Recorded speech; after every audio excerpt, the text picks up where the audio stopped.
ನಾನು ಹೇಳೋದನ್ನ ಮತ್ತೆ ಹೇಳಿ. ಭಾರತದ ಪ್ರಜೆಗಳಾದ ನಾವು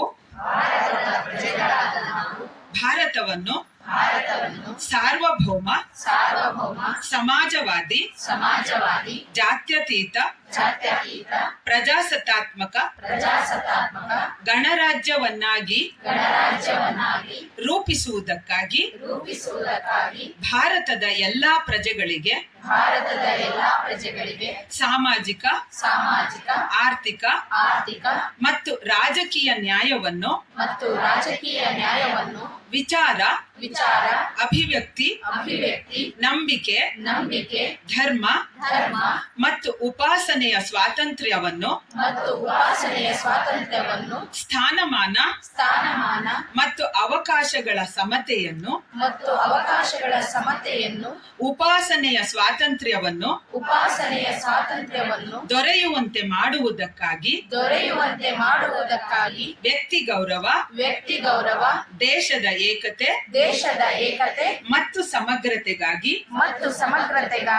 ಎಲ್ಲರಲ್ಲಿ ಬಂಧುತ್ವ ಭಾವನೆಯನ್ನು ಮೂಡಿಸುವುದಕ್ಕೆ ದೃಢ ಸಂಕಲ್ಪ ಮಾಡಿ ನಮ್ಮ ಸಂವಿಧಾನ ಸಭೆಯಲ್ಲಿ 1949ನೆಯ ನವೆಂಬರ್ ತಿಂಗಳ 26ನೇ ದಿನದಂದು ಈ ಸಂವಿಧಾನವನ್ನು ನಮಗೆ ನಾವೇ ಅರ್ಪಿಸಿಕೊಂಡು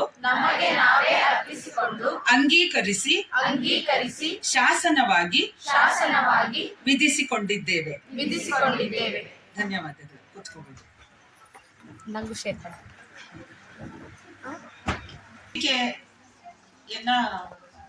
ಕೇವಲ ಅದು ನಮ್ಮ ಸಂವಿಧಾನ ಅನ್ನೋ ಕಾರಣಕ್ಕೋಸ್ಕರ ಅಲ್ಲ, ಇಲ್ಲಿ ನಮಗೆ ಹಕ್ಕನ್ನು ಪ್ರತಿಪಾದಿಸುತ್ತೆ ಇದು.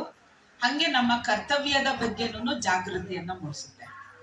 ನಾವು ಜವಾಬ್ದಾರಿಯ ಬಗ್ಗೆ ಎಚ್ಚರಿಕೆಯಿಂದ ಇರ್ತೀವಿ ಅಂತಂದ್ರೆ ಸ್ವಾತಂತ್ರ್ಯ ಚೆನ್ನಾಗಿ ಅರ್ಥ ಆಗುತ್ತೆ. ಅದಕ್ಕೆ ನಾವು ಯಾವುದೇ ಕಾರ್ಯಕ್ರಮವನ್ನ ಶುರು ಮಾಡ್ಬೇಕಾದ್ರೆ ಈ ಪೀಠಿಕೆಯನ್ನ ಓದೋದ್ರ ಮೂಲಕ ನಾವು ಶುರು ಮಾಡ್ತೀವಿ. ಮತ್ತೆ ಈ 2 ದಿವಸಗಳ ಕಾಲ ಇಷ್ಟೊಂದು ವಿಚಾರವನ್ನ ನಾನು ತಿಳ್ಕೊಳ್ಳೋದಕ್ಕೆ ಅವಕಾಶ ಮಾಡಿಕೊಟ್ಟಂತ ನನ್ನ ಗೆಳತಿಯೂ ಹೌದು, ಮಾರ್ಗದರ್ಶಿಯೂ ಹೌದು, ಸುನಂದಮ್ಮ ಅವ್ರಿಗೆ, ಕಾಕಾ ಚಿಕ್ಕಣ್ಣ ಅವ್ರಿಗೆ, ಮತ್ತೆ ಈ 3 ಸಂಸ್ಥೆಯ ಎಲ್ಲ ಸೋದರ ಸೋದರಿಯರಿಗೆ ಮೊದಲಿಗೆ ನಾನು ಧನ್ಯವಾದಗಳನ್ನ ಹೇಳೋದಕ್ಕೆ ಇಷ್ಟಪಡ್ತೀನಿ. ಎರಡನೇದಾಗಿ ನನ್ನ ಮಾತನ್ನ ಆಡೋದಕ್ಕೆ ಮೊದಲು ನನ್ನ ಒಳಗಡೆ ಒಂದು ಸಣ್ಣ ಅಳುಕಿದೆ. ಆ ಅಳುಕು ಏನು ಅಂದ್ರೆ, ನಿನ್ನೆಯಿಂದ ನಾವು ಈ 3 ಜನ ವಚನಕಾರ್ತಿಯರು, ತತ್ವಪದಕಾರ್ತಿಯರು, ಈ 3 ಕಾರ್ತಿಯರ ಬಗ್ಗೆ ನಿರಂತರವಾಗಿ ಮಾತಾಡ್ತಾ ಇದ್ದೀವಿ. ನನಗೆ ನಿನ್ನೆಯಿಂದ ಒಂದು ಕಾಡ್ತಾ ಇರೋ ವಿಷಯ ಏನು ಅಂತಂದ್ರೆ, ನಾನು ಯಾವುದೇ ಒಂದು ಭಕ್ತಿ ಪರಂಪರೆಯನ್ನ ಅಪ್ಪಿಕೊಂಡವಳಲ್ಲ, ದೇವ್ರ ಪೂಜೆಯನ್ನು ಮಾಡೋ ಅಂತವಳಲ್ಲ. ಹಿಂದೆ ಇತ್ತು, ಇಲ್ಲ. ಆದ್ರೆ ಅದರಲ್ಲೇನೆ ನಂಬಿಕೆ ಇರಿಸಿಕೊಂಡಿರುವ, ಶ್ರದ್ಧೆ ಇರಿಸಿಕೊಂಡಿರುವ ಒಬ್ಬ ಹೆಣ್ಣು ಮಗಳು ಇದನ್ನ ಯಾವ ರೀತಿಯಲ್ಲಿ ನೋಡಬಲ್ಲಳು, ನೋಡುತ್ತಿದ್ದಳು ಅನ್ನೋದು ಒಂದು ಬೇರೆಯ ಒಳನೋಟವನ್ನ ಕೊಡ್ತಾ ಇತ್ತೇನೋ, ಅದರದ್ದು ಒಂದು ಮಿತಿ ನನಗಿದೆ ಅನ್ನೋ ಮಾತನ್ನ ಹೇಳಿ ನನ್ನ ಮಾತನ್ನ ನಾನು ಶುರು ಮಾಡ್ತೀನಿ. ಯಾಕೆ ಅಂತಂದ್ರೆ, ಸಂಪೂರ್ಣವಾಗಿ ತಾನು ಅನ್ನೋ ಅಸ್ತಿತ್ವವನ್ನೇ ಕಳೆದುಕೊಂಡು ದೇವ ಅಂತನೋ ಅಥವಾ ಒಂದು ಪ್ರೀತಿಯ ಹೆಸರಿನಲ್ಲೂ ಹಂಗ್ ಸಂಪೂರ್ಣ ಕಳೆದುಕೊಳ್ಳೋದು ಏನು ಅನ್ನೋದು ನನಗೆ ಗೊತ್ತಿಲ್ಲ. ಯಾಕಂದ್ರೆ ಅಷ್ಟರ ಮಟ್ಟಿಗೆ ನಾನು ಸ್ವಾರ್ಥಿ ಅಂತ ಅನ್ಸಿದೆ ನನ್ಗೆ. ಅದಕ್ಕೆ ಇದನ್ನ ನಾನು ಹೇಳ್ತಾ ಇದ್ದೀನಿ. ಈ 3 ವಲಯದಲ್ಲಿರೋ ಅಂದ್ರೆ ವಚನಕಾರರು, ಕೀರ್ತನಕಾರರು, ತತ್ವಪದಕಾರರು, ಇವ್ರು ಎಲ್ಲರನ್ನು ಗಮನಿಸುವಾಗ ಇವರೆಲ್ಲರೂ ಹಲವು ಸ್ತರಗಳಿಂದ ಬಂದಿರುವಂತಹ ಮಹಿಳೆಯರು ಅನ್ನೋದು ಯಾರಿಗಂದ್ರೂ ಹೊಳೆಯುತ್ತೆ. ಇವರು ಎಲ್ಲರೂ ವ್ಯವಸ್ಥೆಯ ಚೌಕಟ್ಟಿನೊಳಗಡೆಯೇ ಸಿಕ್ಕಂತಹ ಒಂದು ಸಣ್ಣ ಅವಕಾಶವನ್ನ ಒಂದು ಸ್ವಲ್ಪ ಆದ್ರೂ ಉಸಿರಾಡಬಲ್ಲೆವಾ, ಮನೆಯ ಹೊಸಲನ್ನ ದಾಟಿ ಒಂದು ದೇವಸ್ಥಾನದ ಗುಡಿ ಬಾಗ್ಲಲ್ಲಿ ದೇವರ ಭಜನೆ ಮಾಡಬಲ್ಲವ ಅಂತ ಅನ್ಕೊಂಡಿರುವಂತ ಹೆಣ್ಮಕ್ಳು ಇದ್ದಾರೆ. ಪ್ರತಿರೋಧ ಒಡ್ಡಿ ಚೌಕಟ್ಟನ್ನ ಅಲ್ಲಾಡಿಸಿರುವಂತವ್ರು ಇದ್ದಾರೆ. ವ್ಯವಸ್ಥೆಯ ಚೌಕಟ್ಟನ್ನ ನಿರ್ಬಿಡೆಯಿಂದ ಪ್ರಶ್ನಿಸಿರುವಂತ ಮಹಿಳೆಯರು ಇದ್ದಾರೆ. ಪ್ರಶ್ನಿಸಿ ಚೌಕಟ್ಟನ್ನ ಮುರಿದು ಪರ್ಯಾಯವನ್ನ ಕಟ್ಟಿರುವಂತವ್ರು ಇದ್ದಾರೆ. ವಚನಕಾರ್ತಿಯರ್ದು ಅದು ಒಂದು ನಿಜವಾದ ಪರ್ಯಾಯವನ್ನು ಕಟ್ಕೊಂಡ್ರು ಅವರು ಅಂತನೂ. ಇದು ಯಾಕೆ ನಾನು ಈ ಮಾತನ್ನ ಹಲವು ಸ್ತರಗಳಲ್ಲಿ ಇದು ಇದೆ ಅಂತ ಅನ್ನೋದಕ್ಕೆ ಕೆಲವು ನಾನು ಇವನ್ನ ಮಾತ್ರ ಓದ್ಬಿಟ್ಟು ಮುಂದಕ್ಕೆ ಹೋಗ್ತೀನಿ. ಈ ತತ್ವಪದಕಾರ್ತಿಯರ ಲೋಕ ದೃಷ್ಟಿಯಲ್ಲಿ ಒಂದು ಉದಾಹರಣೆಯನ್ನ ನೋಡ್ಬೇಕಾದ್ರೆ ನಾವು ಒಬ್ಬ ಕೆಳಜಾತಿಯ ಮಹಿಳೆ ಹೇಳೋದು, ಹೊಲೆಯ ಅಂತಾರ್ರಿ, ಇವರು ಹೊಲೆಯಾಗ ಊರವರೆಗೆ ಇಟ್ಟಿರೋರು, ಹಲ್ಕಟ್ ಗುಣಮಟ್ಟ ಮಾತಾಡ್ತಾರ್ರಿ ಇವ್ರಿ, ಹಲ್ ಕಿಸಿತಾರ, ಅಲ್ಲದ್ ನುಡಿತಾರೆ, ಇಲ್ಲದ್ ಮಾಡಿ ಮುಚ್ಕೊಳ್ತಾರೆ, ಹೊಲೆಯಂತೆ ನಮಗೆ ಜರಿತಾರಿವರು, ರಾತ್ರಿ ನಮ್ಮ ಹೊರಸಿಗೆ ಬರ್ತಾರಿವರು, ಹರಿದ ಕೌದಿ ಹೊಲಸ ಕಾಣಲ್ಲ ಇವ್ರಿಗೆ, ಹೊತ್ತು ಹೊರಟಂಗ ಮತ್ತೆ ಶುರು ಮಾಡ್ಯಾರಿವರು, ಹೊಲಸು ಅಂತಾರಿವರು, ಬಲ್ಲಕಿ ನಾ ಹೊಲೆಯರ ಚಂದವ್ವ, ಹೊಲೆ ಎಂಬುವರ ನಾಲಿಗೆ ಸೀಳಕ್ಕಿ. ಇದು ಒಬ್ಬ ದಲಿತ ವಚನಕಾರ್ತಿ ಬರೆದಿರುವಂಥದ್ದು. ಅದೇ ಮತ್ತೊಬ್ಬ ಇದು ತತ್ವಪದಕಾರ್ತಿ ಬರೆದಿರುವಂಥದ್ದು. ಅದೇ ಮತ್ತೆ ನಮ್ಮ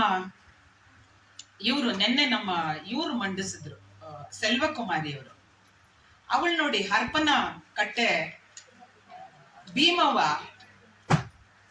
ಇದು ಪೇಟ್ರಿಯಾಕಿ, ಅದನ್ನ ಸುನಂದಮ್ಮ ಅವ್ರು ಹೇಳಿದ್ರು, ಮತ್ತೆ ರಿಪೀಟ್ ಮಾಡಕ್ ಹೋಗಲ್ಲ, ಮತ್ತೆ ಇದನ್ನ ಓದೋದಕ್ ಹೋಗಲ್ಲ.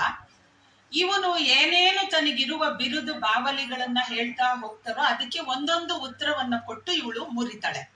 ನಾನು ಗಂಗಾಧರ ಚಂದ್ರಶೇಖರ ಅಂತ ಅಂದ್ರೂನುವೆ ಅವಳು ಬಾಗಿಲನ್ನ ತೆಗಿಯೋದಿಲ್ಲ. ನಾನು ಪಶುಪತಿ ಅಂತಂದ್ರೆ ನೀನ್ ಕೊಂಬನ್ ತೋರ್ಸೋ ಅಂತ ಕೇಳ್ತಾಳೆ. ನಾನು ಪಶುಪತಿ ಅಂದಾಗ, ಸರ್ಪ ಶರೀರದವನು ನಾನು ಅಂತಂದ್ರೆ ನೀನ್ ಹುಚ್ಚದಲ್ಲಿರೋನ್ ಇಲ್ಲಿ ಯಾಕೆ ಬಂದಿದ್ಯೋ ಅಂತ ಅಂತಾಳೆ. ನೀಲಕಂಠ ಅಂತಂದ್ರೆ ನಿನ್ ಇಲ್ಲಿ ನೀಲಿ ಮಾರ್ಕ್ ಇದೆ ಅಂತಂದ್ರೆ ನೀನ್ ನವಿಲ್ ತರ ಕುಣಿದು ತೋರ್ಸೋ ಅಂತಾಳೆ. ನಾನು ರುಂಡಮಾಲೆ ಧರಿಸಿರೋನು ಅಂತ ಅಂದ್ರೆ ಇವಳು ಶೂಲೆಗಳು ಯಾವಾವ ಕಡೆಯಲ್ಲುಂಟು, ಬಾಳ ಬಲ್ಲವರಲ್ಲೇ ಪೋಗಯ್ಯ ನೀನು, ಬಾಳ ಬಲ್ಲವರಲ್ಲೇ ಪೋಗಯ್ಯ ಅಂತ ಅಂದ್ಬಿಟ್ಟು ಕಳಿಸ್ತಾಳೆ. ಅವನು ಏನೇನು ಗಂಡಸ್ತನದ ಬಿರುದು ಬಾವಲಿಗಳನ್ನೆಲ್ಲದನ್ನು ಕೊಡ್ತಾ ಹೋಗ್ತಾನೆ. ಒಂದೊಂದು ಬಿರುದು ಬಾವಲಿಗಳನ್ನು ಇವಳು ಮುರಿತಾನೆ ಹೋಗ್ತಾಳೆ. ಯಾವಾಗ ನಾನು ಒಬ್ಬ ಸಹಜ ಮನುಷ್ಯನಂತೆ ಮೂಕನಾಗಿ ಬರ್ತೀನಿ ಅಂತಂದಾಗ ಇವಳು ಒಳಗಡೆಗೆ ಬಿಟ್ಕೋತಾಳೆ. ಮತ್ತೆ ಈ ವಚನ ಕಾರ್ತಿಯರಿಗೆ ಬರ್ತೀವಿ ಅಂತ ಅಂದಾಗ ನನಗೆ ಅನ್ಸೋಂಥದ್ದು, ಎಲ್ಲಿ ಈ ಶ್ರೇಣೀಕರಣದ ಕೆಳಗೆ ಬಂದಂತೆ ಅವರು ಕೇವಲ ತಮ್ಮ ಲೈಂಗಿಕತೆ ಲಿಂಗತ್ವವನ್ನಷ್ಟೇ ಅಲ್ಲದೆ ಸಾಮಾಜಿಕವಾಗಿ ಇದ್ದಂತಹ ಸಮಸ್ಯೆಗಳ ಬಗ್ಗೆನೂ ಎತ್ತಿದ್ರು. ಅದಕ್ಕೆ ಉದಾಹರಣೆಯಾಗಿ ನಾವು ಈ ಕಾಳವೆಯನ್ನ ಕೇಳ್ಬೋದು. ಇದು ಎಲ್ಲರಿಗೂ ಗೊತ್ತಿರೋ ಅಂತದ್ದೇ. ಕುರಿ ಕೋಳಿ ಕಿರಿಮೀನ ಅದನ್ನ ಓದೋದಿಲ್ಲ. ಅವಳು ಏನಂತಾಳೆ, ಪಂಚಾಮೃತ ಅಂತ ಅಂದ್ಬಿಟ್ಟು ನೀವು ದೇವರಿಗೆ ಏನನ್ನ ನೈವೇದ್ಯ ಮಾಡ್ತಿರೋ ಆ ದನನ ನಾವು ಸಾಕೋರು ಬೆಳೆಸೋರು ಸತ್ತೋದಾಗ ಕುಯ್ದು ತಿನ್ನೋ ಅಂತವ್ರು, ನಾನು ಈ ಸತ್ತದನ ಚರ್ಮದಲ್ಲಿ ಮಾಡಿರೋ ಅಂತ ಚೀಲದಲ್ಲಿ ನೀನು ತೀರ್ಥನು ತುಪ್ಪನು ಇಟ್ಕೊಂಡ್ಬಿಟ್ಟು ಇದು ಪವಿತ್ರ ಅಂತೀಯಲ್ಲ, ನಾನು ಉಂಡಿದ್ ಬಿಟ್ಟಿದ್ರಲ್ಲಿ ನೀನ್ ತುಪ್ಪ ಇಟ್ಬಿಟ್ಟು ಪವಿತ್ರ ಅಂತೀಯ, ಆದ್ರೆ ನೀನ್ ಉಂಡು ಹುಲ್ಲಿನ ಮೇಲೆ ಏತಿದ್ದನ್ನ ನಾಯಿ ತಿಂದು ಹೋಯ್ತು ನೋಡ ಅಂತ. ಯಾಕೆ ಅಂದ್ರೆ ಇವತ್ತಿನ ಆಹಾರ ಪದ್ಧತಿಗೆ ಇದು ತುಂಬಾ ಮುಖ್ಯ. ಈ ಹೊತ್ತಿಗೂನುವೆ ಮಾಂಸ ತಿನ್ನೋರು, ಮಾಂಸ ತಿಂದೇ ಇರೋರು, ಯಾವುದೇ ಅವರು ಬ್ಯಾಂಕಲ್ಲಿ ಇರ್ಲಿ, ವಿಧಾನಸೌಧದಲ್ಲೇ ಕೆಲಸ ಮಾಡ್ತಾ ಇರ್ಲಿ, ಮಾಂಸ ತಿನ್ನೋರು ಮೆಲ್ಲಗ್ ಸರ್ಕೊಂಡು ಬೇರೆ ಜಾಗ ಹುಡ್ಕೊಂಡು ಉಣ್ಣೋ ಅಂತದನ್ನ ನಾವು ಈವಾಗ್ಲೂ